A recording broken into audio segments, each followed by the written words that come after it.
हरे कृष्णा। आप सभी का बहुत स्वागत है आज के हमारे अध्याय 3 में कर्म योग। जैसा कि मैं आपको पहले ही बता चुकी हूँ कि यहाँ पे 3 सेक्शंस में डिवाइड कर दिया गया भगवद गीता को। पहला सेक्शन कर्म योग है, दूसरा जो सेक्शन है वो भक्ति योग है, और तीसरा जो सेक्शन है वो ज्ञान योग है। तो कर्म की प्रधानता है, तो ये जो कर्म योग है ये 2 बार हमें मिलेगा इस वाले सेक्शन में जानने के लिए। एक बार हम चैप्टर 3 में कर्म योग पढ़ते हैं और एक बार हम चैप्टर 5 में कर्म योग पढ़ते हैं। डिफरेंसेस क्या रहेंगे वो दोनों चैप्टर को पढ़ के समझ में आएगा। ठीक है, मैं प्रयास करूंगी आपको अच्छे से समझाने का। लेकिन सबसे पहला पॉइंट ये आता है कि हम ज्यादातर, मैंने आपको बताया, कर्म योग है, भक्ति योग है और ज्ञान योग है। तो हर जगह आप देख रहे हो मैक्सिमम चैप्टर्स में योग वर्ड यूज हो रहा है ना। तो योग होता क्या है, जैसा कि हम जानते हैं योग का मीनिंग होता है एडिशन या तो जोड़ना। तो हम मैक्सिमम चैप्टर्स में जब हमें योग मिलता है तो उसका मीनिंग क्या होता है कि उसके द्वारा भगवान से जुड़ना। जैसे कि कर्म योग यानी कर्मों के द्वारा खुद को भगवान से जोड़ना। ठीक है, जैसे कि ध्यान योग तो ध्यान के द्वारा भगवान को से जुड़ना या उनको जोड़ना। अष्टांग योग तो अष्टांग योग के द्वारा भगवान को जोड़ना, भक्ति के द्वारा जुड़ना या जोड़ना, है ना। तो ये योग क्या है, योग का मीनिंग है एडिक्शन, सॉरी एडिशन। और हम लोग क्या कर रहे हैं, खुद को उस माध्यम से, उस तरीके से भगवान से जोड़ने का प्रयास कर रहे हैं। तो ये है योग। तो कर्म के ये अध्याय हमें क्या बताता है, ये अध्याय में बताता है हम किस प्रकार से कर्मों के द्वारा भगवान को कनेक्ट कर सकते हैं। अभी कर्म जो है ना, हम कर्म कर्म कर्म बहुत सुनते हैं ना आप, कि कर्म कर लो, कर्म कर लो, कर्म करो बस। और कल भी हमने पढ़ा था फल की चिंता मत करो वाली डेफिनेशन को, मैंने आपको क्लियर करा था कि वो चिंता, फल फल की इच्छा मत करो वाली बात नहीं है। वो ये है कि फल से अटैचमेंट मत रखो। तो कर्म प्रधान है ना। कर्म के बिना हम रह ही नहीं सकते। अगर कोई राजा भी होगा तो उसे भी कोई ना कोई कर्म तो करना ही पड़ता है। ये कर्म होते क्यों हैं, ये कर्म इम्पोर्टेंट क्यों है, क्योंकि ये ही वो चीज है जिन्हें करने के बाद हम पाप और पुण्य में बनते हैं या तो मुक्ति की तरफ अग्रसर होते हैं ना। मुक्ति इन द सेंस कि भगवान से का भगवत प्रेम प्राप्त करते हैं। मुक्ति का मतलब ये नहीं कि हम ब्रह्म में लीन हो जाते हैं, वो वाली बात की बात नहीं कर रही मैं। लेकिन भगवत प्रेम प्राप्त करते हैं, भगवान की भक्ति प्राप्त करते हैं, तो वो ही एक साधक के लिए मुक्ति होती है। तो कर्मयोग बहुत ज्यादा इंपॉर्टेंट है। कर्म को सही प्रकार समझना और उनके द्वारा भगवान से जुड़ना, इसकी बहुत ज्यादा इंपॉर्टेंस है। हम, आप ये देखते हो ना कि बहुत सारे लोग कहते हैं कर्म ही पूजा है। तो वो क्यों कहा जाता है कि आप अपने कार्य को अगर सही प्रकार करते हैं, ठीक है ना, तो सही प्रकार करने पर आपने किसी भी प्रकार से कोई भी कर्म गलत नहीं करा तो आप किसी भी प्रकार के बंधन में नहीं बंधेंगे, और आप ये जो जन्म मृत्यु का चक्र है उसको हमें, वो हमें नहीं मिलेगा, है ना। तो सही प्रकार से कर्म कैसे होते हैं, सही प्रकार से होते हैं कि जब हम सारे कर्म जो है वो एक कोई उद्देश्य उसके पीछे होना चाहिए उसे करने का। वो उद्देश्य अगर हमारा सही होगा तो हमारा रिजल्ट भी जो होता है ना उस कर्म का सही होता। चलिए और डिटेल में इसे समझेंगे, एक हल्का सा ओवरव्यू मैंने आपको दिया है, जानते हैं इसको। कर्म योग और कर्म कांड एक समान नहीं है। पहली बात तो ये समझना बहुत ज्यादा जरूरी है कि जब हम कर्म की बात करते हैं तो ये कर्म कांड नहीं है। कर्म कांड क्या होता है, कर्म कांड होता है कि हमने सेट पैटर्न फॉलो करना है और जो चलता आ रहा है वही चीजें। कर्म कांड बेसिकली क्या होता है, जब हम कोई कार्य अपनी इंद्रिय तृप्ति के लिए करते हैं, है ना। जब हमने कुछ भी करा और उसमें हमें खुशी, हमें इंद्रिय तृप्ति हो रही है, हमारी संतुष्टि हो रही है उस कार्य को करने से। जैसे कि हम भोजन कर रहे हैं, तो भोजन करने से क्या हो रहा है, हमारा पेट भर रहा है, ठीक है, तो हमारी इंद्रिय तृप्ति हो रही है। तो वो हम केवल अपने लिए कर रहे हैं, अपने लिए बनाया और अपने लिए खा लिया। तो केवल इंडिविजुअली अपने लिए कार्य करना कर्म मतलब क्या कहते हैं, कर्म योग नहीं कहलाता है। कर्म कांड क्या हो गया कि कोई जैसे रिचुअल्स हैं उनको फॉलो करते आना। जैसे कि कहीं पे देवी की पूजा होती है तो कहीं बलि प्रथा चलती है, या तो कहीं कुछ और कोई और रिचुअल फॉलो होता है, तो वो कर्म कांड किसी किसी उद्देश्य से। कि मैं अगर, चलो भगवान का कीर्तन भी हो रहा है तो क्या कहते हैं कि भगवान का कीर्तन करा रहा हूं, मेरा घर बन जाए तो मैं भगवान का कीर्तन कराऊंगा। तो ये क्या हो गया, ये कर्म कांड हो गया, क्योंकि हमने अपनी इच्छा उसके अंदर जोड़ दी। या तो अगर हम ये सोचते कि अगर प्रभु इच्छा करेंगे और सारी चीजें अगर अच्छी हुई तो प्रभु की मर्जी से हुई, प्रभु ने चाहा तो हुई, तो मतलब क्या कहते हैं, हम लोग उसके लिए भगवान को धन्यवाद करेंगे, भगवान की इच्छा से होने वाले कार्य के लिए। फर्क है दोनों में, समझने का प्रयास कीजिए। तो कर्मयोग क्या है, जब हम भगवान से जुड़ रहे हैं। और कर्म कांड क्या है, जब हम केवल अपनी इच्छाओं को पूरा कर रहे हैं, भौतिक इच्छाओं को पूरा कर रहे हैं, वो कर्म कांड है ना। कर्म कांड का तात्पर्य देवी देवताओं की पूजा और सेवा, आत्महित के लिए, इंद्रिय भोग के लिए, मैं आपको पहले बता चुकी हूँ। जबकि कर्मयोग बिल्कुल विपरीत है, लगातार प्रयास में परमेश्वर को खुश करने का प्रयास है ना। जब हम भगवान की इच्छा के लिए उस कार्य को करते हैं ना, जैसे अब सुबह मंगला आरती करी जाती है, तो वैसे तो देखा जाए तो मंगला आरती हम अपने लिए करते हैं, भगवान के लिए नहीं करते। भगवान को आरती की आवश्यकता नहीं है, आरती की आवश्यकता हमें है, ताकि हमें भगवान की ब्लेसिंग्स मिल जाए। लेकिन फिर भी ये कार्य जो है बिना किसी इंद्रिय तृप्ति की इच्छा के करा जा रहा है।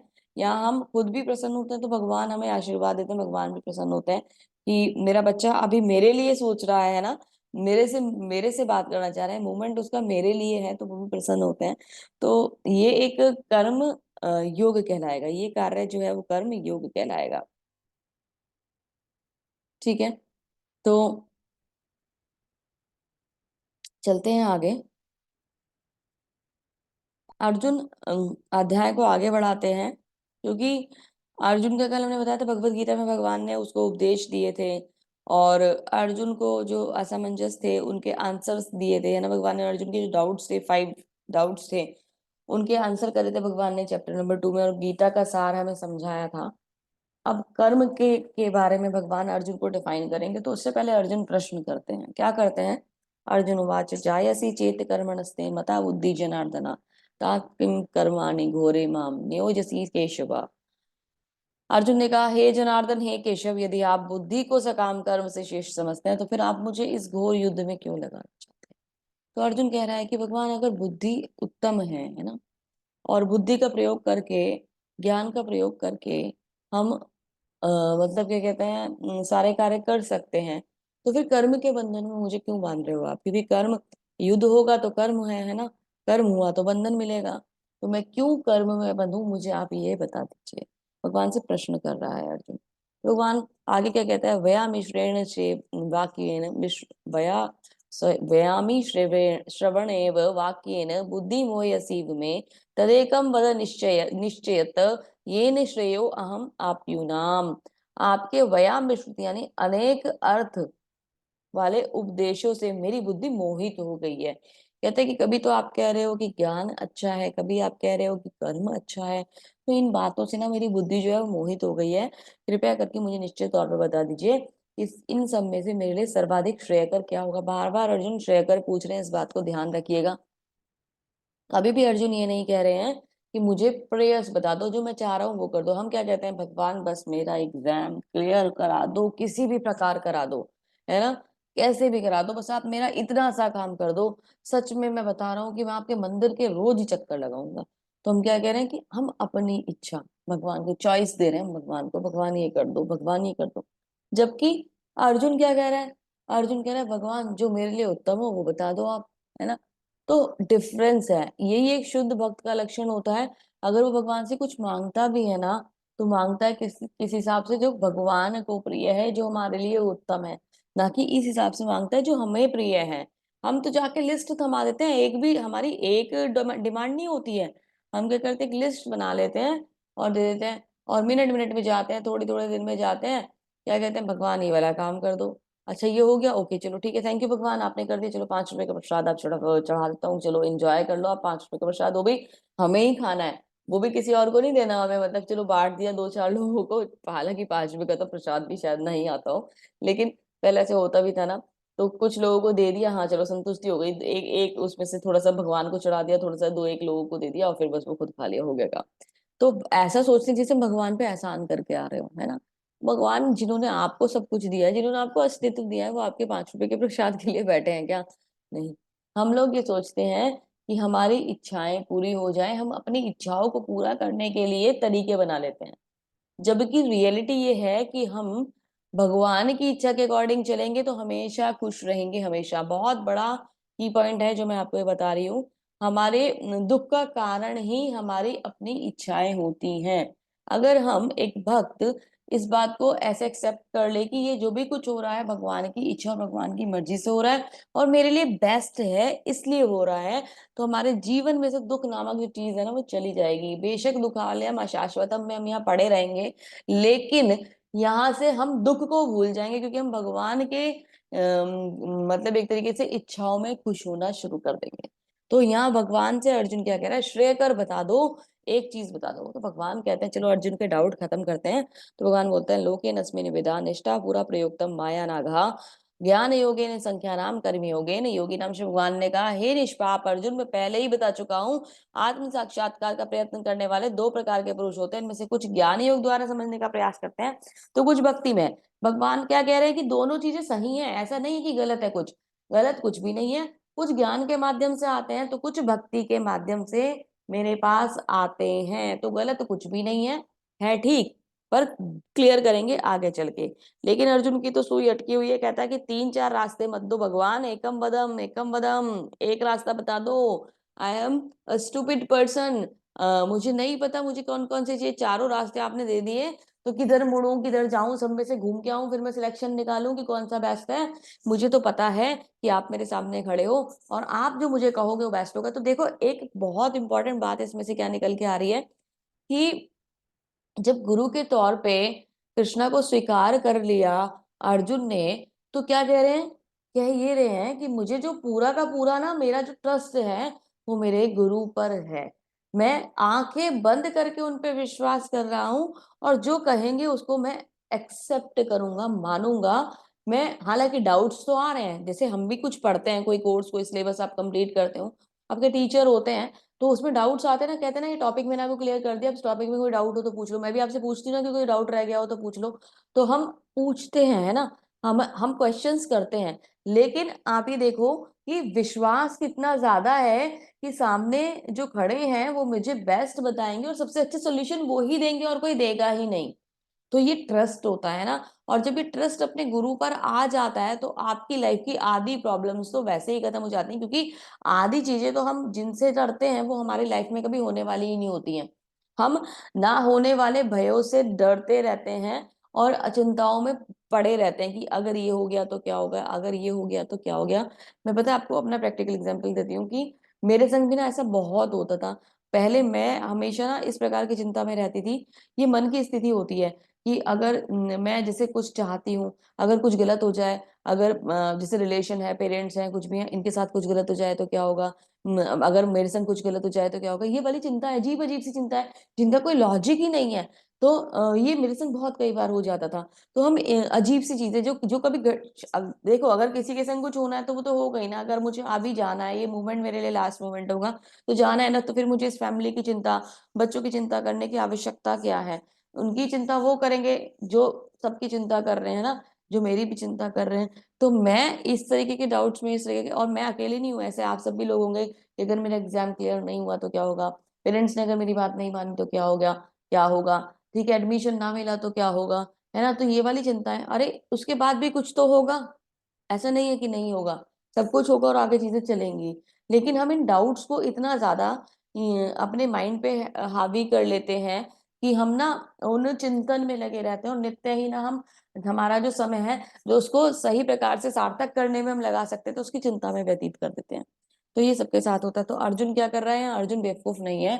अर्जुन यहाँ वो चिंता नहीं कर रहा है, चिंता अगर कर भी रहा है तो साथ साथ भगवान से कह रहा है आप बता दो, मैं ज्यादा ना इतना मेरे पास दिमाग नहीं है जो मैं अपनी बुद्धि को फालतू में लगाऊं। मैं तो ये चाहता हूँ आप बता दो और मैं आपके बताए हुए रास्ते पे चलूंगा, जो श्रेय करो वो मुझे समझा दो। तो श्रेयकर क्या है, कौन सा योग मेरे लिए श्रेयकर है, ज्ञान योग, सॉरी ज्ञान योग या भक्ति योग। तो भगवान कहते हैं, अब यहाँ आंसर्स अर्जुन को मिलते हैं। न तो कर्म योग से विमुख होकर, न तो कर्म फल से छुटकारा, कोई कर्म फल से छुटकारा पा सकता है, न केवल संन्यास से ही सिद्धि की प्राप्ति करी जा सकती है। तो भगवान बता रहे हैं कि अगर तुम ये सोचो कि तुम कर्म ना करो और फल से छुटकारा हो जाए तो ये होगा नहीं। तुम ये सोचो कि केवल मैं संन्यास लेके बैठ जाऊं, मुझे कोई कर्म ही ना करना पड़े, तो ये भी नहीं होगा।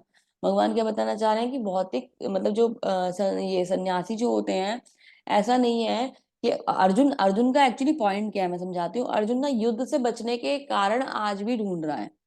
अर्जुन ने 5 कारण दे दिए, भगवान ने सोल्यूशन दे दिया कल के चैप्टर में और उसको समझा दिया, लेकिन अर्जुन आज भी युद्ध से बचने के ही कारण ढूंढ रहा है, क्योंकि मोह खत्म नहीं हुआ है। मोह आज भी है। कल भगवान ने समझाया था अर्जुन समझदार तो है हमसे, लेकिन कहीं ना कहीं फिर भी मोहग्रस्त हो गया है। तो वो क्या कर रहा है, वो आज भी एक्सक्यूज ढूंढ रहा है कि मुझे युद्ध ना करना पड़े। ये युद्ध ना करना पड़े वाली जो कंडीशन है ना, इसको जस्टिफाई करने के लिए भगवान को एक्सक्यूज दे रहा है कि क्या मैं संन्यास ले सकता हूँ। एक्चुअली भगवान से ही पूछ रहा है, क्योंकि सन्यासी को काम नहीं करना पड़ता। तो क्या मैं ध्यान में जा सकता हूँ, ज्ञान में जा सकता हूँ, क्योंकि उसे ना कोई कार्य नहीं करना पड़ता, ऐसा उसको लगता है, अर्जुन को लगता है। जबकि भगवान क्या कह रहे हैं कि तुम्हारी गलतफहमी है कि सन्यासी को कार्य करना नहीं पड़ता। कार्य तो सन्यासी भी करता है। मैं पूछो कैसे कार्य करता है? तो आप बोलो कि सन्यासी को क्या करने की जरूरत पड़ी है? वो हिमालय चला जाएगा, साधना में बैठ जाएगा, ध्यान लगाएगा, न खाएगा ना पिएगा, ना कोई कार्य करेगा, ना जागेगा ना सोएगा। ठीक है, वो तो ध्यान में बैठा रहेगा। यस, बैठा रहेगा। लेकिन क्या सांस लेना बंद कर देगा? सांसें तो लेगा। क्या चिंतन बंद कर देगा भगवान का? करेगा। तो कर्म तो अब भी हो रहा है। जब कर्म हो रहा है तो फिर कर्म का कुछ ना कुछ रिजल्ट तो मिलेगा ही ना। तो कर्म बंद नहीं होते, है ना। कर्म हमारे संग कनेक्ट रहते हैं। ये एक्सक्यूज अगर देता है अर्जुन भगवान को कि हम कर्म को से मुक्त हो सकते हैं, तो ये गलत है। हम कर्म से मुक्त नहीं हो सकते। कर्म तो सन्यासी को भी करने पड़ते हैं। बड़े बड़े साधकों की बात अगर छोड़ दी जाए, जो जो लोग थोड़े थोड़े टाइम की तपस्या करते हैं, उन लोगों को भी अपने लिए कार्य करने पड़ते हैं। खाना पीना सोना सब कुछ करते हैं, वो सब कुछ करते हैं। तो कोई भी फ्री नहीं है कर्म से। भगवान ने यहाँ ये बताया कि कोई भी कर्म से फ्री नहीं है। कर्म सही प्रकार से करेंगे तो हमारे हृदय का शुद्धिकरण होता है। ठीक है। अभी कर्मेंद्रियाणि संयम ये आस्ते मनसा स्मरण इंद्रियार्थ विमूढ़ात्मा मिथ्याचार से उच्यते। मिथ्याचार बहुत इंपॉर्टेंट पॉइंट है। जो कर्म इंद्रियों को वश में करता है किंतु उसका मन इंद्रिय विषय के चिंतन में रहता है, वह निश्चित रूप से स्वयं को धोखा देता है और मिथ्याचारी कहलाता है। मिथ्याचारी यानी कि दिखावा करने वाला व्यक्ति। दिखाने के लिए कुछ और होना और इंटरनली कुछ और होना। ये पिक्चर देख के समझ में आ चुका होगा आपको कि क्या कर रहे हैं। देखने में तो साधु का वेश है, पर क्या कर रहे हैं? स्मोकिंग कर रहे हैं, है ना, मोबाइल फोन पे बात कर रहे हैं, गॉसिपिंग में लगे हुए हैं, है ना। तो ये क्या कर रहे हैं? दिखाने के लिए तो वेश धारण कर चुके हैं, लेकिन इनकी इंद्रियां कंट्रोल नहीं हुई हैं। जैसे मैं एक एग्जांपल हमेशा देती हूँ कि आपको मैंने बोला कि आप एकादशी का फास्ट कर लो। आपने बोला यस माता जी we are ready to do it, और हम एकादशी का फास्ट करेंगे। उस दिन किसी की बर्थडे पार्टी थी, आपको तो बहुत सारे पकवान खाने के लिए मिल रहे थे, नहीं तो बहुत अच्छे अच्छे डिशेज डिशेज जो आपको पसंद होगी वो मिल रही थी। इंजॉय करना था, घूमना था, करना था। मैंने क्या कहा कि काशी के व्रत कर दो, आपने क्या कहा कि माता जी ने व्रत कह दिया है। अब मैं काम करता हूँ, मैंने दरवाजे को बंद करके यहाँ बैठ जाता हूँ। मैं ना बाहर जाऊंगा, ना किसी से मिलूंगा, ना वो पार्टी का अट्रैक्शन मुझे आएगा, ना मुझे उसमें इंजॉय करने का मन करेगा। आपने खुद को दरवाजे को बंद कर लिया। आपने दरवाजे को बंद कर लिया, लेकिन आवाजें आ रही हैं। अरे बर्थडे केक कट गया, अरे अभी तो पिज्जा आ गया, अरे अब तो बर्गर्स आ गए, अरे अब तो अलग अलग वैरायटी के ड्रिंक्स सर्व हो रहे हैं, अरे मैं तो यहीं रह गया, है ना। तो ये क्या चल रहा है? ये चिंतन चल रहा है। ये चिंतन किसका चल रहा है?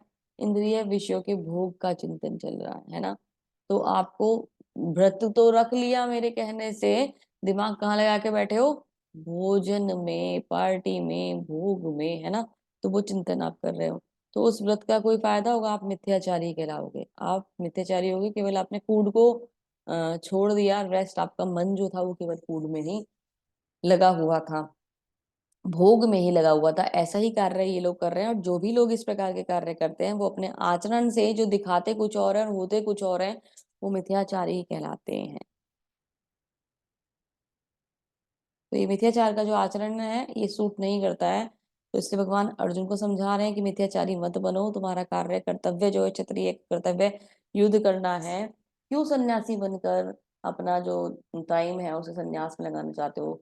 शर्म करो थोड़ी सी, और अपने कार्य को पूरा करो जो तुम्हें करने के लिए बना है। तो यहाँ एक एग्जाम्पल आता है भरत महाराज का। भरत महाराज बहुत ही अच्छे राजा थे, है ना। और ये सोचिए कि बहुत अच्छा शासन चलाते थे, बहुत कुछ संपन्नता थी उनके राज्य में। तो हुआ क्या कि एक बार ऐसी विरक्ति आई और बस अभी हो गया कि अब सब कुछ छोड़कर मैं भगवान के ध्यान में चला जाऊंगा। तो एक बहुत अच्छा शासन, पत्नियां है ना, राज्य, बच्चे, प्रजा, सब कुछ को छोड़कर, सारे ऐशो आराम को छोड़कर जंगल में आ गए। अभी जंगल में आ गए और आकर ये सोच रहे भगवान का ध्यान करूंगा। सब कुछ छोड़ दिया, बहुत अच्छी से तपस्या कर रहे थे। करते करते क्या होता है, एक दिन एक हिरन का बच्चा दिख जाता है। हिरनी दिखती है, एक्चुअली उसको उसकी डिलीवरी होने वाली होती है, वो क्रॉस कर रही थी रिवर एक। तो होता क्या है, वहाँ एक शेर आ जाता है, तो हिरनी जैसे ही रिवर क्रॉस करके भागने के लिए जाती है तो उसका वहीं पे डिलीवरी हो जाती है पानी में, और वो बच्चा जो होता है वो गिर जाता है। हिरनी जो होती है वो पानी में मर जाती है और बह जाती है। तो बच्चा बड़ा होता है, तो भरत महाराज का ध्यान वहां जाता है और वो उस बच्चे को उठा के लेके आते हैं। होता यह है कि उनसे, हिरण का बच्चा बहुत सुंदर होता है एक्चुअली, तो उससे आसक्ति किसकी हो जाती है, भरत महाराज की। 24 घंटे चिंतन, हिरण का बच्चा जो है वो कहाँ चला गया, हिरण कहाँ चला गया, खा रहा है नहीं खा रहा है, कोई उसे उठा के तो नहीं ले गया, कहीं वो मिस ना हो जाए, कहीं उसे चोट ना लग जाए। 24 घंटे एक चिंतन, मतलब अपना घर परिवार छोड़कर वो यहाँ आए थे कि मैं भगवान का ध्यान करूंगा। और पकड़ के लिया, हिरण के बच्चों को पकड़ लिया। हिरण के बच्चे का चिंतन करते करते एक दिन हिरण खेलते खेलते खेलते खेलते कहीं भाग जाता है। तो होता यह है कि भरत महाराज उसकी खोज में निकल जाते हैं, और उनका पैर फिसल जाता है और वो गिर जाते हैं, है ना, और उनकी मृत्यु हो जाती है। तो होता क्या है, वो गए तो भगवान को प्राप्त करने के लिए थे, लेकिन कहाँ लग गए, मोह में फंस गए। मोह में फंस गए तो जिस कार्य के लिए गए थे वो कार्य ही नहीं कर पाए। तो ये एक प्रकार से क्या है, ये एक प्रकार से मिथ्याचार हुआ, है ना। जिस कार्य के लिए, उनकी एक्चुअली इंद्रियां शुद्ध नहीं थी। बात समझने वाली जो है वो ये है कि उनकी इंद्रियां शुद्ध नहीं थी, वो मन से शुद्ध नहीं हुए थे, लेकिन उन्होंने संन्यास ले लिया। संन्यास ले लिया। ये एग्जाम्पल्स भी देखो, भरत महाराज भी बहुत अच्छे भगवान के भक्त रहे हैं।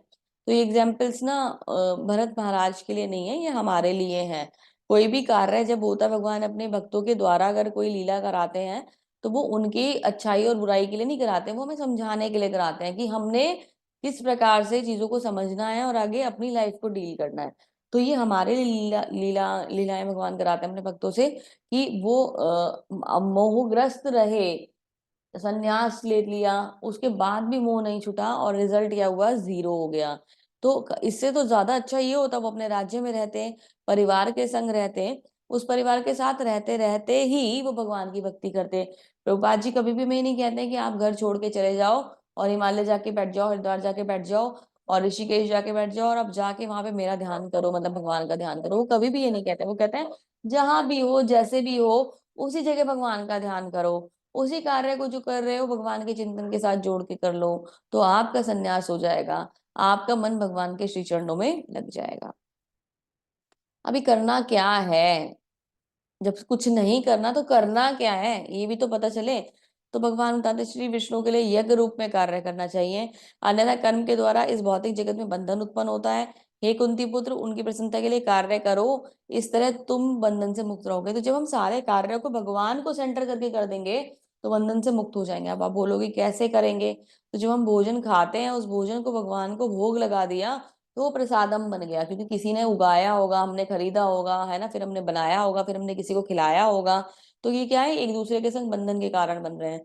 लेकिन अब बनने के बाद, इतने बंधन लगने के बाद, जब हमने उसे भगवान को अर्पित कर दिया, तो भगवान का प्रसाद बन गया। और लास्ट में जो रिजल्ट हुआ, हमने भगवान का प्रसाद खाया, तो प्रसाद खाने से क्या हुआ कि हम वो जितने भी हमारे कर्म थे उन बंधनों से मुक्त हो गए, और उसका जो बंधन था वो हमें नहीं लगा, क्योंकि ओवरऑल हमने उसे क्या करा, भगवान को समर्पित कर दिया। तो भगवान के लिए कार्य करो। आगे क्या कह रहे हैं, यज्ञों के द्वारा प्रसन्न होकर देवता तुमसे प्रसन्न, देवता तुम्हें भी प्रसन्न करेंगे, और तुम्हारे, और इस तरह मनुष्यों और देवताओं के मध्य सहयोग से संपन्नता प्राप्त होगी। तो वो कह रहे हैं कि भगवान, जब हम भगवान के को समर्पित करने के लिए क्या करेंगे, उससे पहले हम यज्ञ करेंगे। अगर हम यज्ञ करते हैं तो उससे क्या होगा, भगवान संतुष्ट होंगे, भगवान संतुष्ट होने से क्या होगा, देवी देवता भी संतुष्ट हो जाते हैं। जब हम भगवान की पूजा करते हैं तो ऑटोमेटिकली जितने भी देवी देवता हैं, आप कहते 33 कोटि देवी देवता है, उन सबकी पूजा भगवान की पूजा में निहित होती है। और हमें अलग अलग अलग किसी भी प्रकार की पूजा करने की आवश्यकता नहीं है। आपने अगर भगवान की पूजा कर ली तो समझिए सबकी, श्री ब्रह्मा जी सबकी ही पूजा हो गई। तो देवताओं को भगवान से अलग भी नहीं समझना है, का प्रभु जी का टॉपिक था ना, और पॉइंट था, और उनसे पृथक भी नहीं समझना है, और उनसे भिन्न भी मतलब नहीं समझना है, उनके समान। मतलब भगवान क्योंकि सर्वोपरि है, तो भगवान की पूजा, ऐसा नहीं हो सकता कि किसी देवता की पूजा कर लो तो भगवान की पूजा हो जाए। लेकिन भगवान की पूजा में देवताओं की पूजा निहित होती है, वो ऑटोमेटिकली हो जाती है। जैसे आप एक पेड़ की जड़ को पानी देते हो, प्रभुपाद जी एग्जाम्पल हमेशा देते हैं, तो उसके पानी देने से क्या होता है, पत्तियों पे भी पहुंचता है, फूलों पे पहुंचता है, फलों पे भी पहुंचता है, तने पे भी पहुंचता है, जड़ों में भी पहुंचता है। वैसे ही भगवान की पूजा करने से उनसे अवतरित सारे अंशों को की पूजा होती है, देवी देवताओं की पूजा होती है, प्रकृति की भी पूजा उसी में निहित हो जाती है ना। बहुत से लोग कहते हैं हम तो प्रकृति की पूजा करते हैं, हम नहीं मानते भगवान, भगवान कोई नहीं है भगवान। तो प्रकृति किसने बनाई है भाई, भगवान ने ही तो बनाई है। एक बड़ा टॉपिक है, आगे आएगा तो डिस्कस करेंगे। तो भगवान की पूजा में निहित है जीवन की विभिन्न आवश्यकताओं की पूर्ति करने वाले विभिन्न देवता, यज्ञ संपन्न होने पर प्रसन्न होकर तुम्हारी सारी आवश्यकताओं को पूरे करेंगे। जो इन उपहारों को देवताओं को अर्पित किए बिना भोगता है वह निश्चित रूप से चोर है। तो अगर हमने हमें प्रकृति से कुछ मिला है ना, हमने गेहूं क्या हम अपने घर से कहाँ से लेके आए थे, कहीं से लेके आए थे, हमारे दादाजी का कुछ वो कॉपीराइट है क्या उसके ऊपर कि गेहूं हमारा है, चावल हमारा है, हमने उगाया, हमने उसका इन्वेंशन करा है? नहीं, ये सब कुछ हमें भगवान ने दिया, पृथ्वी हमें भगवान ने दी, हमने बीज हमें भगवान ने दिए, हमने उसके अंदर उसको बोया, पानी भगवान ने दिया, हवा भगवान ने दी, धूप भगवान ने दिया, वो ग्रो करा, हमें क्षमता भगवान ने दी है ना।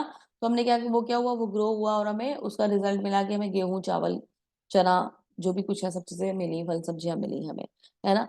तो ये सब हमें मिला कहाँ से, भगवान के रिसोर्सेज से मिला, है ना। जब वो मिल गया तो हमें, हमने क्या माना, हमने उसे मान लिया ये मेरे खेती के भी जगह में हुआ है तो मेरा हो गया, आई एम द ऑनर। बेवकूफ हो तुम हो कौन, तुम तो उस जमीन के भी मालिक नहीं हो जिसके मालिक तुम यहाँ बन के बैठे हो भौतिक जगत में, एक्चुअली नहीं हो तुम, है ना। है क्या रियलिटी, रियलिटी ये है कि हम किसी भी चीज के मालिक नहीं, हम भगवान की दी हुई चीजों को उपयोग कर रहे हैं। तो हम क्या कर रहे हैं, हमने उसको ऐसे ही कंज्यूम कर लिया, भगवान को थैंक यू नहीं बोला। जैसे आपके पेरेंट्स कुछ घर पे लेके आए, आप सेल्फिश हो गए और वो सब कुछ अपने आप ही खा लिया, जरा सी भी शर्म नहीं आई कि यार पापा इतना दूर से आए हैं मेरे लिए कुछ स्पेशल चीज लेके, एक बार पापा को ऑफर तो कर देता, मम्मी को एक बार ऑफर तो कर देता। हमने सोचा ही नहीं।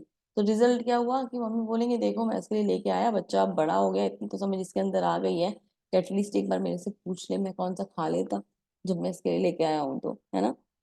तो ये क्या है, हम सेल्फिश हो जाते हैं, हम अपने अपने बारे में सोच रहे हैं, और बिना धन्यवाद के अगर हम खा रहे हैं तो हम पाप कर रहे हैं। तो वही स्थिति है भगवान के साथ, अगर हम उनको नहीं अर्पित करते तो हम पाप करते हैं। सही तरीका क्या होता है, सही तरीका होता है, भगवान के भक्त सभी प्रकार से पापों से मुक्त हो जाते हैं क्योंकि भगवान को यज्ञ में अर्पित किए भोजन यानी प्रसाद को ही खाते हैं। अन्य लोग जो अपनी इंद्रिय सुख के लिए भोजन बनाते हैं निश्चित रूप से पाप खाते हैं। ध्यान रखिएगा, कभी भी अपने लिए अगर आपने कुछ बनाया और खुद ही खा लिया तो वो पाप के समान है, क्योंकि उस पे हमारा अधिकार नहीं था। बेशक आप बोलो मैं तो अर्न करता हूँ, सैलरी लाता हूँ, सैलरी ला के कमाता हूँ, कमा के अर्न करके तब मैं खरीदता हूँ चीजों को, ऐसे कैसे मैंने किसी और का चीज खा ली। अरे तुमने जो अर्न करा है, तुम्हारे अंदर कैपेबिलिटी कहाँ से आई है, वो भी तो भगवान की दी हुई है। तुम्हारा शरीर भगवान का दिया हुआ है, बुद्धि भगवान की दी हुई है, तो तुम्हारा एक्चुअली कुछ भी नहीं है। हमारा तो अस्तित्व ही नहीं है, हम तो मतलब सच में देखा जाए तो भगवान की कृपा के पे ही चल रहे हैं। ये आत्मा भी भगवान का अंश है। हम अपने आप को ना जिस अहंकार में जीते ना कि हम मैं, एक सेकंड का गेम है। जिस समय भगवान चाहेंगे हमें इस शरीर से अलग कर देंगे, और ये शरीर यहीं मैं भी करने लायक नहीं बचेगा, बोल भी नहीं पाएगा, है ना। तो वो क्या है कि हमें उस चीज को समझना होगा कि ये जो हमारी मैं वाली एरोगेंसी है इसको निकालना होगा, और कनेक्टिविटी को भगवान के संग कनेक्ट करना होगा, उनको थैंक यू करते हुए सारे कार्य को करना होगा। सारे प्राणी अन्न पर आश्रित हैं, जो वर्षा से उत्पन्न होता है, वर्षा यज्ञ करने से संपन्न होती है, यज्ञ नियत कर्मों से उत्पन्न होता है। तो एक साइकिल है जो चलती रहती है। हमारे हम जब यज्ञ करते हैं तो देवी देवता प्रसन्न हो जाते हैं। देवी देवता एक्चुअली हैं कौन, देवी देवता ऐसे हैं जैसे ना किसी कंपनी में बॉस ने कुछ एम्प्लॉयज को अपॉइंट कर दिया और पर्टिकुलर टास्क दे दिए, ये आपका कार्य है, ये आपका कार्य है, ये आपका कार्य है। तो देवी देवता अपॉइंट करे गए हैं उन पर्टिकुलर टास्क को पूरा करने के लिए। उनका कार्य क्या है कि हमारे से रिलेटेड जो भी रिक्वायरमेंट्स उनको पूरा करना। इस सूर्य देव आते हैं और सूर्य का प्रकाश हमें देते हैं, ना आए तो क्या होगा, हम हमारा अंधेरे में रहकर अस्तित्व ही नहीं रहेगा, वनस्पतियां नहीं उगेंगी, हमें दिन की रोशनी नहीं मिलेगी, हमें कुछ दिखाई नहीं देगा, है ना। तो ये क्या है, सूर्य देव का काम है। पवन अगर ना चले, हवा अगर ना चले, दिखती नहीं है हवा लेकिन एग्जिस्टेंस में होती है ना, और अगर वो ना रहे, उसका एग्जिस्टेंस ना हो, पवन देव वो कार्य ना करें, तो क्या होगा कि क्या हम सांस ले पाएंगे, नहीं ले पाएंगे। है ना। वरुण देव अगर जल ना दें तो क्या होगा, हमें जल के बिना परेशानी हो जाएगी। पृथ्वी माता अगर अन्न उत्पन्न ना करें तो क्या होगा कि हम भूखे मर जाएंगे। तो ये सब हमारे सहयोग के लिए कार्य करते हैं, और इनका अपॉइंटमेंट ही एक्चुअली इसलिए हुआ है। तो देवी देवताओं को धन्यवाद करना आवश्यक है, लेकिन भगवान के माध्यम से करना चाहिए। तो देवी देवता हमारी इच्छा पूरी करते हैं, हमें अपने आशीर्वाद स्वरूप जो हमारी जरूरत की चीजें हैं वो प्रोवाइड कराते हैं। साइकिल है, कैसे कार्य करती है। भगवान ने हमें वेद दिए, वेदों ने हमें हमारे कर्तव्य बताए, उन कर्तव्य को सही प्रकार से समझते हुए हमने क्या करा, यज्ञ, हमने अपने कर्तव्य को पूरा करा। उसके रिजल्ट के स्वरूप हमने यज्ञ करा, यज्ञ से वर्षा आई, वर्षा से अन्न आया, और अन्न से भगवान हमारे पास भोजन आ गया। अभी यहाँ पे ही बात है कि अभी आपकी रिस्पॉन्सिबिलिटी है कि इस भोजन को डायरेक्ट खुद कंज्यूम कर लो, या तो भगवान को समर्पित करके कंज्यूम कर लो। समर्पित करके कंज्यूम करने पे एक स्टेप बढ़ेगा कि भगवान को दे के वो हमारे पास घूम के आएगा, लेकिन उससे हम किसी भी प्रकार के बंधन से मुक्त हो जाएंगे।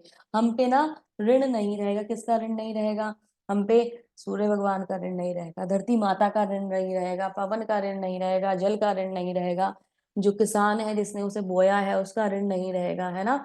हम उस ऋण से मुक्त हो जाएंगे और भगवान का प्रसाद खाएंगे और खिलाएंगे, तो हमें बहुत ही ज्यादा आनंद आएगा, हमारी चेतना शुद्ध होगी और मन जो है वो अच्छे कार्यों में लगेगा।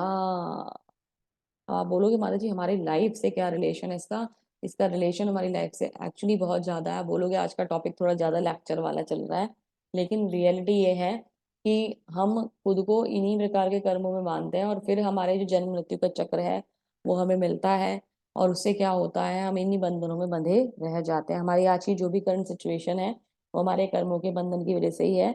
अगर हमने समझ लिया कि कर्मों को सही प्रकार कैसे करना है, तो हम अगर भौतिक अस्तित्व में भी आते हैं, हम अगर यहाँ पे भी जन्म लेते हैं, तो भगवान हमें ऐसी सुविधाएं प्रदान करेंगे कि हम किसी प्रकार के बंधन में ना बंधकर भगवान के चिंतन में लगे रहेंगे।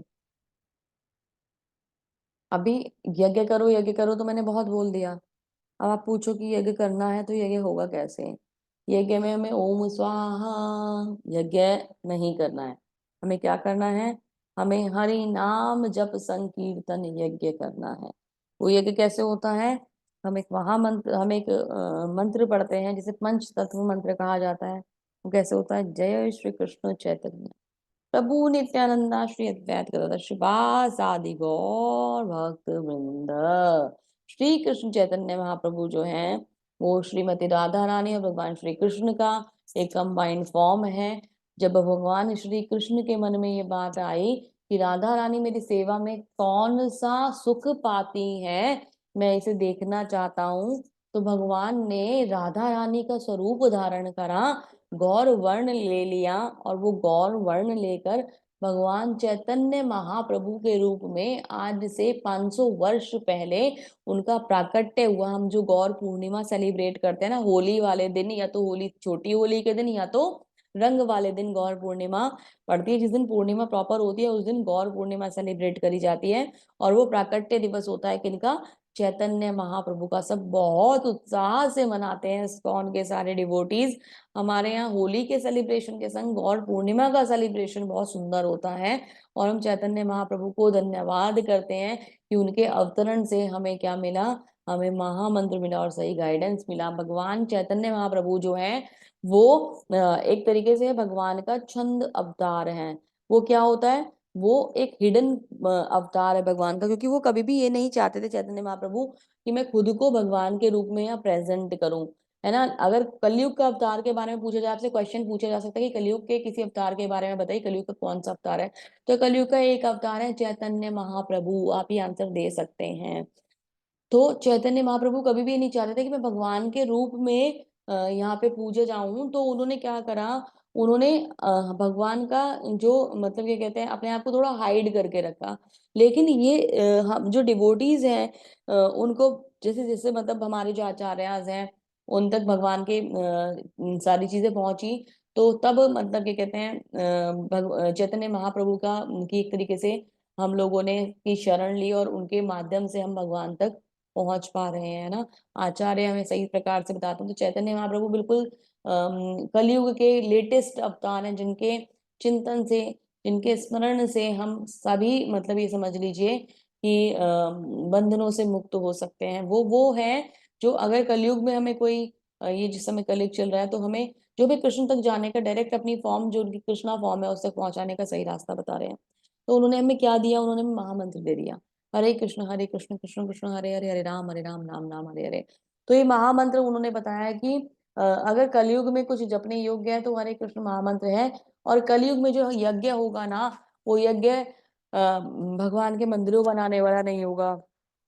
भगवान वो अग्नि में स्वाहा करने वाला, बस हम 24 घंटे लेके अग्नि में ओम स्वाहा वाले यज्ञ जो करें वो नहीं होगा। क्योंकि आप सोचते हो कि अभी देखो प्रकृति की स्थिति क्या है, पेड़ वैसे ही नहीं बचे है ना, और भी काट देंगे तो हम बचेगा क्या। तो वो भी अभी हमारे लिए सुटेबल नहीं है। तो और देखो पता है क्या, पहले आप देखते थे ना कि पहले ना लोग बड़ी बड़ी तपस्याएं करते थे और बहुत बड़े बड़े साधक होते थे। अभी मैं कलयुग में अगर किसी को बोल दूंगी आप तपस्या कर लो तो आप बोलोगे नहीं, पॉसिबल ही नहीं माता जी, हमारे पास तो टाइम ही नहीं होता। तो हम क्या कर सकते हैं, भगवान को पता था कि ये जो कलयुग के लोग हैं इनके अंदर ना ना इतनी बुद्धि होगी, ना इतना समय होगा, ना इतना इनके अंदर इच्छाएं होंगी कि वो इस प्रकार के कार्य कर सके। तो उन्होंने हमारे अकॉर्डिंग क्या बना दिया, महामंत्र के जप का यज्ञ हमें दे दिया। जब हम इस महामंत्र का जप करते हैं तो हमें हर प्रकार के यज्ञ से मिलने वाला फल यही मिल जाता है। और कलयुग में केवल भगवान के नाम का जप ही करने से हम तर जाते हैं, हम पार पा जाते हैं और भगवान के श्री चरणों में हमें शरण मिलती है। अब जब तक हम जीवित रहते हैं, भौतिक जगत में रहते हैं, तब तक हमें सारा जो हमारी चिंता है वो भगवान करते हैं।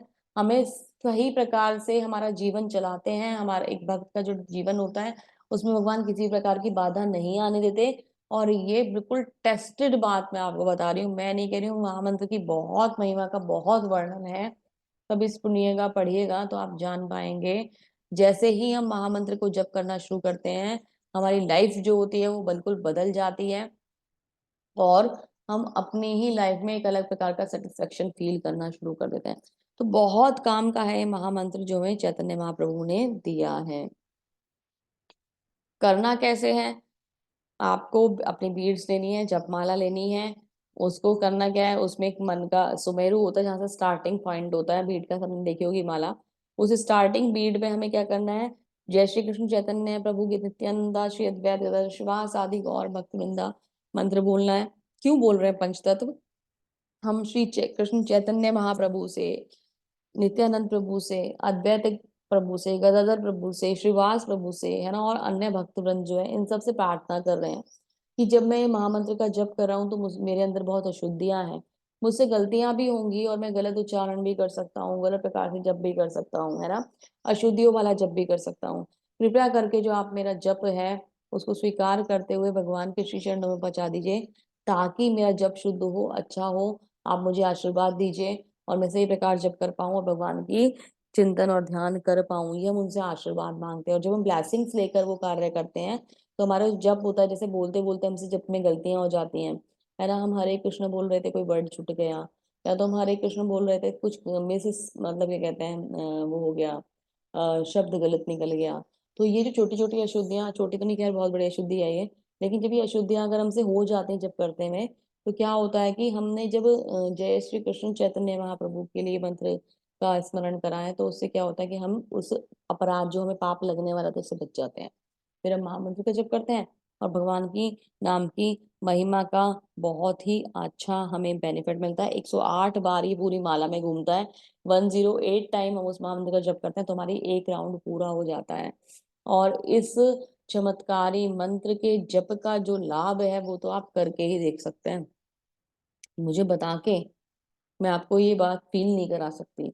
जब आप करोगे तो खुद ही वो जो आपके दिमाग में शांति आएगी ना, बता कौन सकता है। अभी हमारी क्लास के बहुत सारे डिवोटीज हैं जो ये बता सकते हैं, जिन्होंने पहली बार करना शुरू करा और उनको कितना आनंद आया। अभी हम सेशन के बाद उनके मुंह से ही सुनेंगे कि वो बताएंगे कि ये महामंत्र कितना चमत्कारी है ना। तो बहुत ही अच्छा है। इसे करने से क्या होगा, बहुत सारे बेनिफिट मिलता है। एक्चुअली हम लोग क्या है, हम लोग बॉडीली प्लेटफॉर्म पे चीजों को सोचते हैं, यानी कि हम भौतिक स्तर पर चीजों को सोचते हैं, ठीक है। हमारी चेतना का विकास होता है और धीरे धीरे जब हम महामंत्र का जप करना शुरू करते हैं तो इंद्रियों के बारे में चिंतन शुरू होता है। इंद्रियों को कैसे कंट्रोल करना है वो चिंतन शुरू होता है। मानसिक स्तर पर जाता है चिंतन और गहरा हो जाता है ना। और उसके बाद हम प्रज्ञात्मक स्तर पर, यानी कि हम लोग भगवान, इन हमारे शरीर के ऊपर भी कुछ है, उस अस्तित्व को खोजने का प्रयास करते हैं। और फिर जब हम भगवान के संग वो भगवान है जो हमसे ऊपर है ना, और जब हम भगवान के संग अपने संबंध को बिल्कुल साक्षात कर लेते हैं, उनके संग हमारा एक कनेक्शन एस्टैब्लिश हो जाता है, तो हम क्या बोलते हैं, स्पिरिचुअल, इंटेलेक्चुअल से स्पिरिचुअल प्लेटफॉर्म पर पहुंच जाते हैं। वहाँ हमारा जो संबंध होता है भगवान के संग शाश्वत हो जाता है। तो ये बेनिफिट हमें मिलता है कि हम भौतिकता के स्तर से उठकर हम आध्यात्मिक स्तर तक पहुंच जाते हैं। हमें जब से ये बेनिफिट मिलता है, हम अगर टेंशन में रहने वाले, क्लमजी से रहने वाले है ना, इरिटेट से रहने वाले अगर हम लोग थे, तो हम धीरे धीरे धीरे धीरे हैप्पी मोड में आ जाते हैं ना। Do chanting and be happy. और ये एक जो स्लोगन है ये रियलिटी है। जब भी हम चैंट करते हैं, आप टेंशन में हो तो चैंटिंग कर लो, आप प्रसन्न हो तो चैंटिंग कर लो, टेंशन रिवील हो जाएगी, रिलीज हो जाएगी, खत्म हो जाएगी। और खुशी जो है वो बढ़ जाएगी। तो भगवान के संग सब कुछ बांटो, दुख भी बांट लो भगवान के संग, और सुख भी बांट लो भगवान के संग। दुख को भगवान खत्म कर देंगे और सुख को भगवान बढ़ा देंगे। ठीक है। आगे क्या कह रहे हैं, अल्पज्ञानी मनुष्य वेदों के उन अलंकारिक शब्दों के प्रति अत्यधिक आसक्त रहते हैं, जो स्वर्ग की प्राप्ति, अच्छे जन्म, शक्ति इत्यादि के विविध काम कर्मों को करने की संतुष्टि करते हैं। तो मतलब क्या कह रहे हैं भगवान, जो भौतिक लोग होते हैं वो स्वर्ग जाना चाहते हैं, इंद्रिय तृप्ति करना चाहते हैं, जन्म लेना चाहते हैं, जबकि इन सबसे ऊपर क्या है, इन सबसे ऊपर भगवान की भक्ति है। तो हमारा जो शरीर है, इसको एक रथ की संज्ञा दी गई है। जो इंद्रियां हैं, सेंसेस जो हैं, ये घोड़े हैं। ये हमें भगाते हैं, आंख, नाक, कान, त्वचा है ना, जीभ, ये सब क्या है, ये हमें भगाते हैं। आंखें कुछ सुंदर देखना चाहती हैं, अरे कितना अच्छा लग रहा है, अरे नहीं अच्छा नहीं लग रहा, मूवी बहुत अच्छी लग रही है, मैं तो देखूंगा, हम देखने बैठ जाते हैं, है ना। सुगंध बहुत अच्छी आ रही है, अरे क्या है, चलो चेक करते हैं। फिर सुगंध आई तो फिर जीभ को भी टेस्ट आना शुरू हो गया, अरे ये तो बहुत अच्छा पकवान बना है, खा लेंगे, है ना। तो हम अपनी इंद्रियों के लिए भागना शुरू कर देते हैं। इसके पीछे क्या है, लगाम। लगाम किसकी है, लगाम है हमारा मन। जिसे कंट्रोल करने वाला कौन है, हमारी बुद्धि, है ना। बुद्धि का स्थान मन से ऊपर है। लेकिन होता क्या है, जब इंद्रियां भागती हैं, इंद्रियों के घोड़े भागते हैं, तो मन बेकाबू हो जाता है और बुद्धि भी भ्रष्ट हो जाती है। बुद्धि भी उसे कंट्रोल नहीं कर पाती, और जो हमारा शरीर रूपी रथ है वो भटकना शुरू हो जाता है, और उसके अंदर बैठी हुई बेचारी आत्मा जो उसका यात्री है वो क्या करती है, हाय मैं गिरी अरे मैं मरा, ये वाला सिचुएशन हो जाती है उस यात्री की। वो बिल्कुल ही भटकने वाली सिचुएशन में पहुंच जाता है, और उसको ये लगता है कि अरे बस अब हो गया, अरे अब तो मैं गया, अरे अब तो मैं गया। ये वाली सिचुएशन में वो बैठा हुआ डरा हुआ यात्री उस चिंता करता रहता है उस चैरियट में बैठकर। तो हमारी आत्मा की सिचुएशन एक्चुअली ऐसी है, जो डरी हुई आत्मा है पीछे बैठी है ना, जब भी कभी भोग करने की इच्छा करो ना, तो ये पिक्चर याद कर लेना कि हमारी आत्मा की सिचुएशन इस समय ऐसी हो रही होगी कि ये बहुत डरी हुई होगी, है ना। तो हम आत्मा को प्रसन्नता देने के लिए हमें क्या करना है, इस शरीर रूपी रथ को सुचारू रूप से चलाना है। स्मूथ चलेगा ना तो सबको अच्छा लगता है ना, जर्नी स्मूथ होगी। अगर कोई कार रैश ड्राइव करे तो टेंशन हो जाती है, अरे कैसे चला रहा है गाड़ी, मर देगा मुझे तो ये, है ना, ये वाली सिचुएशन हो जाती है।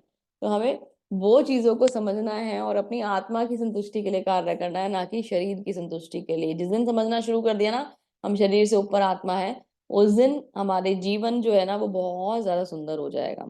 अतः कर्म फल से आसक्त हुए बिना मनुष्य को अपना कर्तव्य समझकर निरंतर कर्म करते रहना चाहिए, क्योंकि अनासक्त होकर कर्म करने से परब्रह्म की प्राप्ति होती है। तो बंधन मुक्त होकर कर्म करो, बंधन से युक्त होकर कर्म मत करो, और भगवान की सेवा में समर्पित कर दो। हमें क्या करना है, हमें एक रोल मॉडल बनना है। कैसे रोल मॉडल बनना है, जो महापुरुष जो जो आचरण करता है, सामान्य व्यक्ति उसका अनुसरण करते हैं। वे अपने अनुसरणीय कार्यों से जो आदर्श प्रस्तुत करता है, संपूर्ण विश्व उसका अनुसरण करता है। तो हमें एक रोल मॉडल बनने का प्रयास करना है कि हम खुद को ऐसे आचरण में स्थापित कर लें कि लोग हमें फॉलो करना शुरू कर दें, है ना। हमारी अच्छी चीजें लोग लोग सीखना शुरू कर दें। हम खुद को ऐसा ना बनाएं कि लोग हमसे भागना शुरू कर दें। अगर एक रोल मॉडल, अगर एक कोई मतलब मोटिवेटर ये कह रहा है कि smoking is injurious to health, और वो खुद जाकर क्या करता है, आप देखते हो स्टेज के पीछे स्मोकिंग करता है, तो आप ये कहोगे अरे कौन, किस बात का लीडर है, किस बात के लिए मोटिवेट कर रहा है, गलत शिक्षा देता है, खुद तो ऐसे काम करता है और हमको कह रहा है कि smoking is not good for health. तो ये क्या होगा, ये तो झूठ बोलता है, खुद इंजॉय कर रहा है और हमें मना कर रहा है। आप लोग भी क्या करोगे, वैसे तो आप लोग नहीं करोगे, अच्छे हो आप लोग, लेकिन फिर भी लोग जो और दूसरे लोग हैं वो क्या करते हैं, वो करेंगे, कहेंगे कि हम भी इंजॉय करेंगे, हम क्यों ना करें, है ना। इसमें तो बेनिफिट है, ये तो आनंद है। तो वो आनंद लेने के लिए चले जाएंगे और वो फॉलोअर नहीं बन पाएंगे उस व्यक्ति के। हमें खुद को कैसा बनाना है, हम अपने आप को इस प्रकार से अपने चरित्र को डिजाइन करना है कि लोग हमसे प्रेरणा लें और हमसे सीखें। जीवात्मा अहंकार के प्रभाव से मोहग्रस्त हो जाता है और अपने आप को समस्त कर्मों का कर्ता मान बैठता है, जबकि वास्तव में वे प्रकृति के 3 गुणों द्वारा संपन्न किए जाते हैं। हमारे अंदर अहंकार आ जाता है, हम सोचते हैं मैंने ये कर दिया, मैंने वो कर दिया, मैं इतना अच्छा हूँ, मैं इतना इंटेलिजेंट हूँ, मेरे अंदर इतनी कैपेबिलिटी है, मेरे सामने तो कोई टिक ही नहीं सकता, मैं बहुत बलशाली हूँ, है ना। हम अपनी तारीफ, अपना गुणगान करना शुरू कर देते हैं। होता ये है कि ये कार्य प्रकृति के 3 गुणों के बंधनों के कारण होते हैं। अब ये 3 गुण कौन से होते हैं डिफाइन करने के लिए पूरे पूरे चैप्टर्स भगवत गीता में आएंगे हमारे पास। सतुगुण, रजोगुण, तमोगुण, इनका हम पूरा डिटेल लेंगे। और इनके बंधन की वजह से हम लोग कार्य के बंधन में बन जाते हैं। तो हमें खुद को ना, अपने आप को, हम एक्चुअली खुद को एंजॉयर भी मानते हैं कि सब कुछ भोगने वाला भी मैं हूँ और करने वाला भी मैं हूँ। तो ये जो कंफ्यूजन है हमारी लाइफ का, हमेशा हमेशा हमारे साथ चलता रहता है। और हम खुद को इस प्रकार के बंधन में मतलब बंधा हुआ देखकर खुश होते हैं, जबकि हम बहुत बड़े मूर्ख हैं। ना तो हम करता है, हम लोग कोई करता नहीं है, और भोगता भी हम नहीं है। भोगता कौन है? परम भोगता भगवान श्री कृष्ण है ना। उनकी प्रसन्नता के लिए कार्य करना चाहिए। और करता भी हम नहीं है, तो इंद्रियों के गुणों के कारण हम इन विषयों में फंस जाते हैं। अर्जुन ने कहा, विष्णुवंशी मनुष्य न चाहते हुए भी पाप कर्मों के लिए प्रेरित क्यों होता है? ऐसा लगता है कि उसे बलपूर्वक लगाया जा रहा है। बहुत सारे लोगों का प्रश्न होता है ना कि माता जी हमारी इच्छा नहीं होती कि हम कोई गलत कार्य करें, लेकिन हमें ऐसा लगता है कि जैसे हमें कोई खींच रहा है उसकी तरफ, तो हम उधर की तरफ भग जाते हैं। तो ऐसा अर्जुन भी पूछ रहा है। अर्जुन हमारे, देखो आप ये अगर ध्यान से सुनोगे भगवत गीता, तो आपको पता चलेगा कि अर्जुन सारे डाउट्स वो पूछ रहा है जो हमारे मन में आते हैं, है ना। नहीं, मुझे ना आलस आता नहीं है, मैं ना उठने का बहुत प्रयास करता हूँ, पर मुझे ऐसा लगता है कोई मुझे सुला देता है सुबह के टाइम पे, मैं क्लास मिस कर जाता हूँ, है ना। कोई मुझे ये कह रहा है कि नहीं तू सो जा, अरे नहीं, और मुझे ऐसा लगता है जैसे मम्मी कह रही सो जा, थका हुआ है, अभी कोई बात नहीं, तू रात को बहुत देर से सोया था, है ना। या तो कोई कोई कह रहा है कि कोई मुझे गलत काम के लिए बुला रहा है, इन्वॉल्व कर रहा है, अरे मैं माता जी, मेरा मूवी देखने का मन करता नहीं है, मेरा टाइम वेस्टिंग का मन करता नहीं है, तो मुझे ऐसा लगता है कि कोई मुझे फोर्स कर रहा है ना। मेरा फ्रेंड है, वो आ गया, उसने कह दिया, हम ऐसे ऐसे एक्सक्यूजेस अपने लिए ढूंढना शुरू कर देते हैं, जैसे कोई और फोर्स कर रहा है। और भगवान कहते हैं, जिस प्रकार अग्नि धुएं से, दर्पण धूल से और भूर्ण गर्भाशय से आवृत रहता है, उसी प्रकार जीवात्मा इस काम की विभिन्न मात्राओं से आवृत रहता है। भगवान कह रहे हैं कि ये कोई और नहीं है, ये तुम्हारे मन का काम है, जो तुम्हें इस कार्य को करने के लिए खींच रहा है। जैसे कि हमारे अंदर शुद्धता भी है, हमारे अंदर अच्छी चीजें भी हैं, लेकिन वो ढकी हुई हैं। कैसे ढकी हुई हैं? अग्नि जब धुआं होता है ना, तो धुएं के पीछे अग्नि नहीं दिखाई देती। जल रही है लेकिन धुआं, पहले धुआं निकलता है ना जब आप आग जलाते हो, फिर उसमें चिंगारी होती है, पर धुएं की वजह से वो दिखती नहीं है। फिर जब वो धुआं समाप्त होता है, तब वो चिंगारी अग्नि में बदल जाती है ना। ऐसे ही जब धूल, दर्पण के ऊपर धूल पड़ जाए, तो दर्पण दिखना, उसमें हमारा अस्तित्व दिखना बंद हो जाता है। ऐसे ही जब शिशु जो होता है माता के गर्भ में होता है, तो उसके ऊपर एक आवरण होता है और वो दिखता नहीं है, लेकिन इसका मतलब ये नहीं कि उसका एग्जिस्टेंस नहीं है। जब वो उसका जन्म होता है, तो वो यहाँ सबको दिखाई देता है। तो ये एक आवरण है जो हमारी आत्मा के ऊपर पड़े हुए हैं। अगर इन आवरणों को हम हटा देंगे, तो हमारी चेतना शुद्ध हो जाएगी और हम सही कार्यों में लग जाएंगे। हमने खुद को ढक लिया है धुएं से, धूल से, है ना। हमने खुद को ढक लिया है।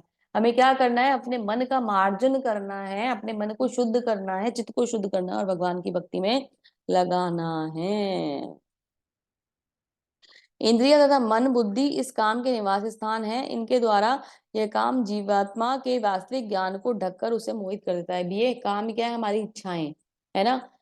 किसी भी प्रकार की इच्छा को काम कहा जाता है, और जब वो काम, ये जो इच्छाएं हैं, ये पूरी नहीं होती, तो हम इनके पूर्ति में ही लगे रहते हैं और इनके ही चिंतन में लगे रहते हैं, और इससे हमें बंधन मिलता रहता है, और ये हमारी वास्तविक जो हमारे ज्ञान है उसको ढक लेता है। इसलिए हे भरतवंशियों में श्रेष्ठ अर्जुन, प्रारंभ में ही इंद्रियों को वश में करके पाप का महान प्रतीक काम का दमन कर दो, और ज्ञान के तथा आत्म साक्षात्कार के इस विनाशकर्ता का वध कर दो। तो काम यानी इच्छाएं हमें पतन की ओर लेके जाती हैं। इससे पहले कि ये हमें, कल वाला जो पूल मैंने आपको बताया था ना, भौतिकता का पूल में गिरा दे, हमारा पतन हो जाए, हमें क्या करना है? इस काम पर विजय प्राप्त करनी है, इन इच्छाओं पर विजय प्राप्त करनी है, और खुद को बहुत स्ट्रॉन्ग वर्जन बनाना है। मैं हमेशा क्या कहती हूँ, डे 1 पे अगर आप भगवत गीता शुरू कर रहे हो हमारे साथ, जब डे 18 आएगा, तो आप खुद का एक नया वर्जन देखोगे, और ये रियलिटी है। ये जो चीजें आप सुन रहे हो ना, इसका इफेक्ट आपके ऊपर डेफिनेटली आएगा, और आपको खुद में फील होगा कि मैं जिस डे वन पे जो मैं था, मैं वो नहीं हूं, मैं उससे अलग हूँ, कुछ तो मेरे अंदर चेंजेस हुए हैं, मैं कुछ तो अलग सोच पा रहा हूँ। और इसमें कुछ स्टूडेंट्स ऐसे भी हैं, कुछ डिवोटीज ऐसे भी हमारे संग, जो पुराने पुराने कई टाइम से बैचेस को रिपीट कर रहे हैं। तो वो क्यों करते हैं रिपीट? क्योंकि वो जो चेंज उन्होंने अपने अंदर देखा है, वो चेंज देखने के बाद उन्हें पता चल गया है कि भगवत गीता से मेरे अंदर चेंज आता है, और उसको चिंतन से, उसको सुनने से, इसको पढ़ने से मुझे बहुत पॉजिटिव वाइब्स मिलती हैं। तो लोग बैचेस को रिपीट करके अपना इंप्रूवमेंट लगातार कर रहे हैं, एज ए पर्सन भी कर रहे हैं, एज ए डिवोटी भी कर रहे हैं। तो ये लाइव एग्जाम्पल्स हैं हमारे संग। आकर्षित प्रभु जी हैं, पारुल माता जी हैं, उज्जवल प्रभु जी हैं। लोग क्या करते हैं, ये लोग अपने आप को बहुत, ये तो खैर एक छोटा सा पार्ट है, लोग तो डिवोशन में और भी बहुत सारी चीजें करते हैं, लेकिन फिर भी ये अपनी चेतना को शुद्ध करने के लिए ना भगवत गीता का पाठ बार बार बार बार बार बार करते हैं। तो क्या करते हैं, इसे करने से बेनिफिट ये होता है कि हम लोग अपना शुद्धिकरण का एक माध्यम हमें मिला हुआ है, हम अपने मन का शुद्धिकरण, अपनी चेतना का शुद्धिकरण कर रहे हैं, ताकि हम खुद को शुद्ध करके भगवान की सेवा के लिए तैयार कर सके।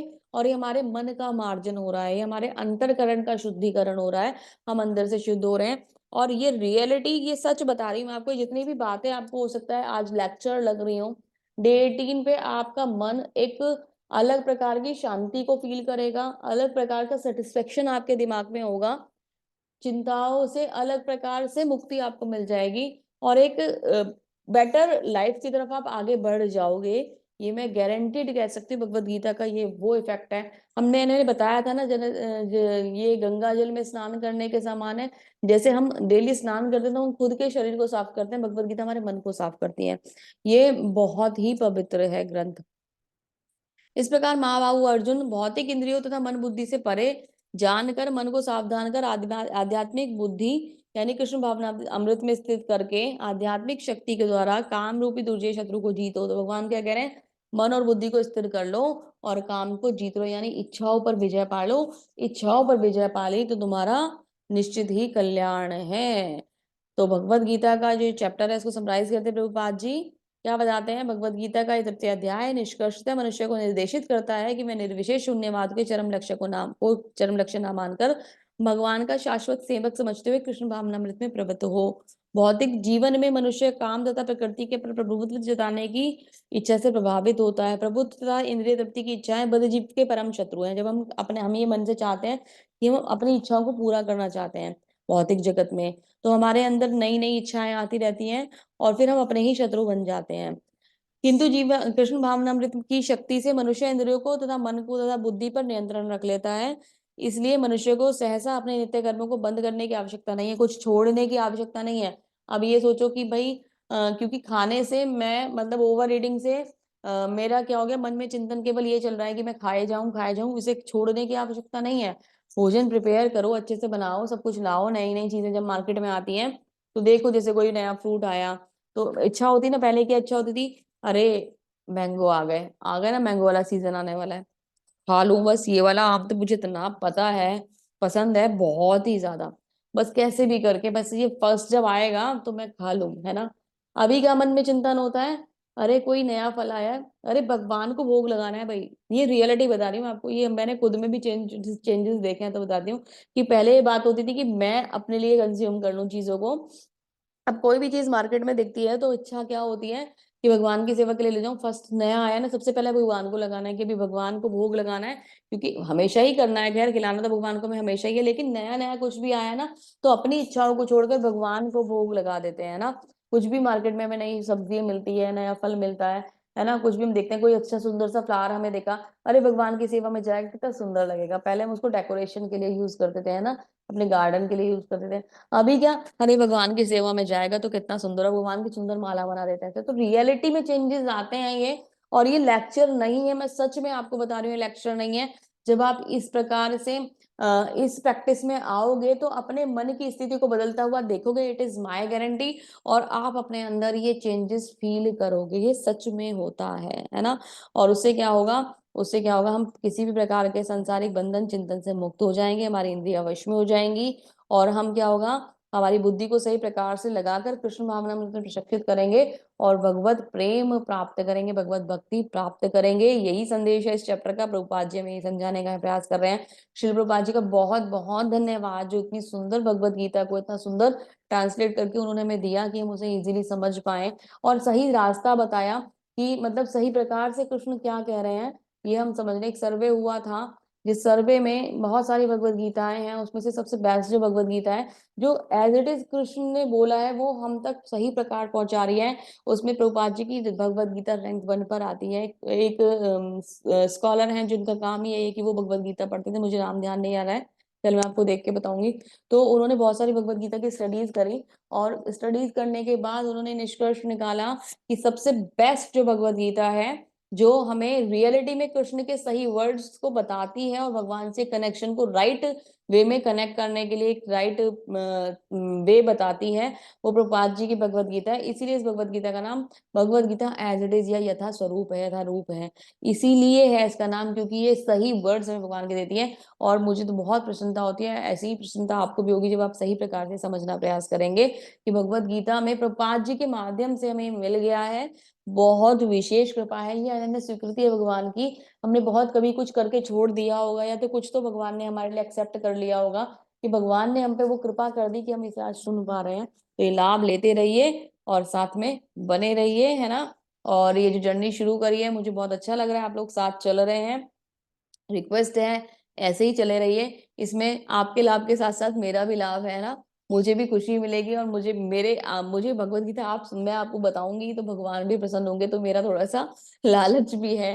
तो प्लीज इस इच्छा को पूरा कीजिए और आते रहिए क्लास में, डेफिनेटली बेनिफिट मिलेगा, आपको खुशी मिलेगी, आपको शांति मिलेगी, आपकी चिंताएं दूर होंगी। और ये प्रैक्टिकल लाइफ में हमें कैसे कनेक्ट करना है, हम अपनी लाइफ को इससे कनेक्ट करके बार बार देखते हैं। मैं एग्जाम्पल्स आपको देती रहती हूँ, वो चीजों को समझने का प्रयास करना है। कहीं कोई परेशानी अगर आपके भौतिक जीवन में भी आ रही है तो भी आप उन चीजों को मुझसे डिस्कस कर सकते हैं, पूछ सकते हैं और समझ सकते हैं। अगर आपको कुछ भी दिक्कत होती है तो आप मतलब आपको ऐसा लगता है कि हम यहाँ डिस्कस नहीं कर सकते तो माता जी को बोल सकते हैं।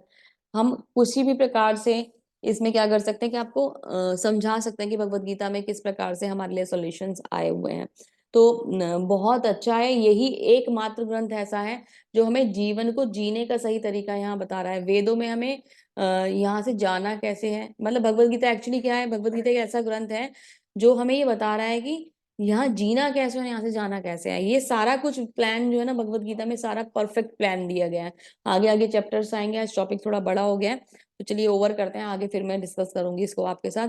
बहुत बहुत धन्यवाद आप सभी का अंत तक बने रहने के लिए, मुझे सुनने के लिए, भगवान की वाणी को आप तक पहुंचाने के लिए मैंने प्रयास करा है।